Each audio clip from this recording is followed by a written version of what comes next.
Alexandre o Grande, o jovem que conquistou meio mundo antes dos seus 32 anos, cujo corpo desapareceu há mais de 2000 anos. Faraós, romanos e imperadores tentaram encontrar sua tumba, mas ninguém conseguiu. Mas há um elemento que quase nunca aparece nos documentários. Muito antes de Alexandre nascer, um antigo texto hebraico descreveu um líder que surgiria no Oeste, mudaria o equilíbrio do poder no Médio Oriente e cuja morte desencadearia uma cadeia de eventos enigmáticos, envolvendo 4 reis e uma figura misteriosa ligada ao fim dos tempos. Hoje, no Arquivo Mundo, vamos explorar o desaparecimento da tumba de Alexandre o Grande e a teoria bíblica que foi esquecida, que liga a sua vida às páginas de uma profecia futura. Então já deixa aqui o seu like, a sua inscrição para mais vídeos como esse. O meu muito obrigado e segue o vídeo.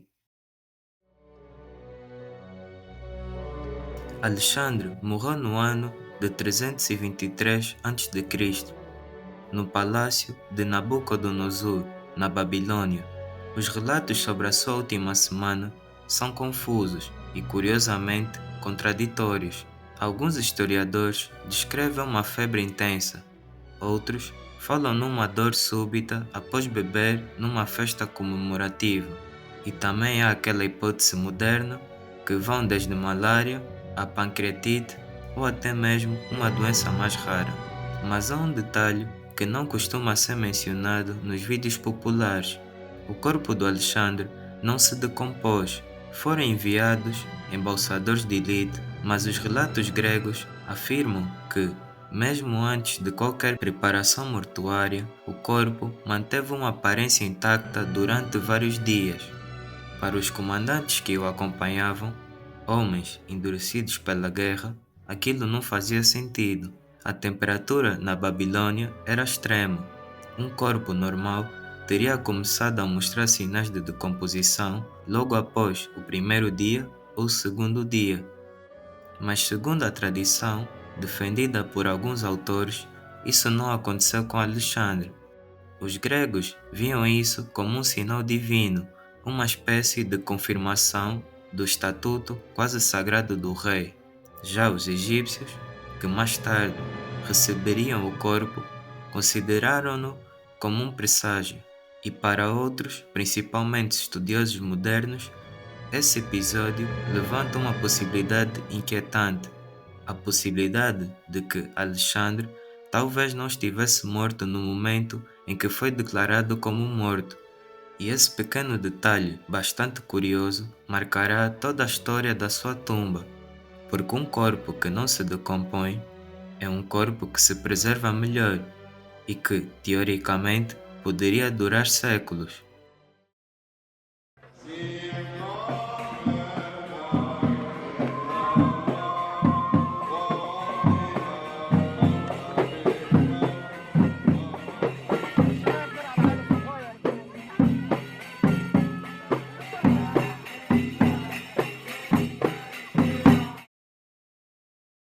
Quando Alexandre morreu, os planos originais eram claros. O seu corpo deveria retornar à Macedônia para ser enterrado junto aos seus ancestrais. Mas a história tomou um rumo um quanto inusitado. O general Ptolomeu, que mais tarde se tornaria faraó do Egito, desviou o corpo para Alexandria. Segundo relatos antigos, ele percebeu que possuir o corpo de Alexandre era mais do que um ato de respeito. Era uma forma de legitimar o seu próprio poder. Ter o corpo significava controlar a memória do rei e, simbolicamente, o império que ele havia criado. O cortejo que transportava Alexandre tornou-se uma verdadeira relíquia em movimento. Milhares de pessoas viajavam longas distâncias somente para vê-lo, e autoridades romanas e gregas veneravam-lhe como uma espécie de semideus. Mas de repente, a tumba que deveria ser permanente simplesmente desapareceu.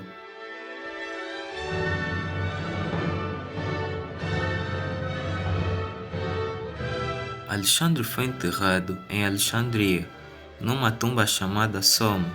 Por séculos foi visitado por imperadores, saqueado em algumas ocasiões e protegido em muitas outras. E então, ao longo do tempo, tudo o que se sabia simplesmente desapareceu. Alguns dizem que os incêndios e terremotos destruíram Alexandria. Outros acreditam que o corpo foi transferido secretamente para um local um pouco mais seguro, talvez ligado a uma antiga profecia. E esse desaparecimento da tumba que ninguém consegue localizar alimentou teorias, lendas e uma conexão com a profecia bíblica que veremos já a seguir.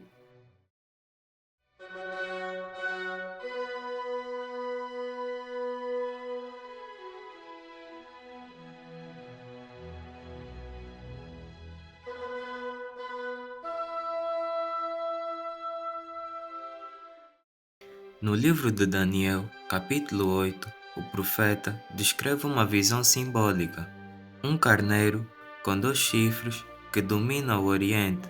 O próprio texto identifica que este cordeiro seria um representante do Império Medo-Persa, cuja força e expansão moldaram toda a região durante séculos. E então surge um bode vindo do Ocidente que avança tão rápido que parece não tocar o chão. Segundo a interpretação histórica, este bode representa o Império da Grécia, liderado por um jovem que transformaria o mundo, Alexandre o Grande. E Daniel não se detém apenas na vitória do bode. Ele descreve um grande chifre, o primeiro rei que seria quebrado no auge do seu poder, e em seguida surgiriam 4 reinos em seu lugar. É a representação perfeita da morte de Alexandre e da divisão do seu império entre 4 generais: Ptolomeu no Egito, Cassandro na Macedônia, Lisimaco na Trácia e Seleuco na Pérsia. Mas o que poucos percebem é que a profecia vai além da história imediata. Ela menciona que, após esses 4 reinos, surgiria uma figura misteriosa, associada a um tempo longínquo, um período enigmático que alguns historiadores relacionam ao chamado fim dos tempos. Ou seja, Alexandre não é apenas um conquistador histórico. Na visão de Daniel, sua ascensão e sua morte, e até mesmo a divisão do seu império, estão conectados a uma cadeia de eventos proféticos, que se estenderia muito além da sua própria vida. E isso levanta uma pergunta: a tumba perdida de Alexandre poderia ter algum vínculo com essa profecia antiga? É essa conexão entre o desaparecimento do corpo e os sinais bíblicos que o precedem que torna essa história única até os dias de hoje. Mas o mistério da tumba de Alexandre não termina na antiguidade.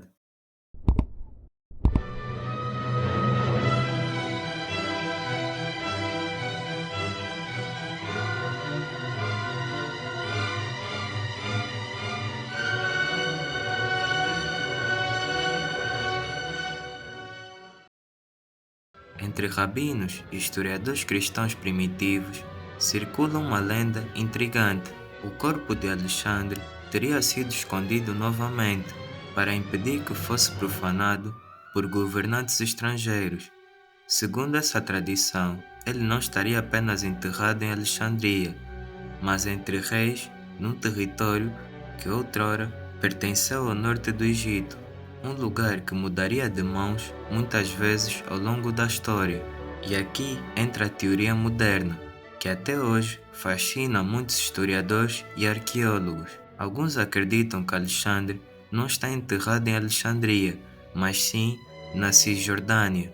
E isso porque, em 2011, arqueólogos que descobriram um túmulo monumental com estilo macedônico, inscrições gregas raras e situado numa rota conhecida por ter sido usada pelos generais de Alexandre. Alguns sugerem que Ptolomeu, o mesmo general que desviou o corpo para o Egito, pode tê-lo feito novamente. desta vez para protegê-lo de guerras e rebeliões, escondendo-o entre colônias gregas. Se essa teoria estiver correta, o corpo do maior conquistador da história não estaria apenas perdido, e sim estaria sendo protegido, talvez ligado à profecia de Daniel, aguardando silenciosamente para revelar o seu segredo à história. E essa conexão entre história, arqueologia e profecia que faz da tumba perdida de Alexandre um dos maiores mistérios do mundo. Alexandre o Grande conquistou metade do mundo, mas morreu jovem e desapareceu da história de uma forma tão misteriosa quanto a vida que ele viveu. Protegido ou perdido, tornou-se um enigma que atravessa séculos, culturas e tradições. A profecia de Daniel nos lembra que sua história não é apenas sobre conquistas, mas sobre o impacto que um homem pode ter através da história e da memória coletiva. 4 generais, um império dividido e uma possibilidade de uma figura misteriosa no futuro, tudo isso faz com que Alexandre permaneça presente, não apenas nos livros de história, mas nas páginas de antigas profecias. E assim, a tumba perdida não é apenas um mistério arqueológico, é uma ponte entre passado e futuro, entre a história e a profecia. Um lembrete que algumas histórias ultrapassam a barreira dos registros físicos e que certos mistérios talvez nunca sejam completamente revelados. Enfim, eu vou ficando por aqui. O meu nome é Antônio e até uma próxima.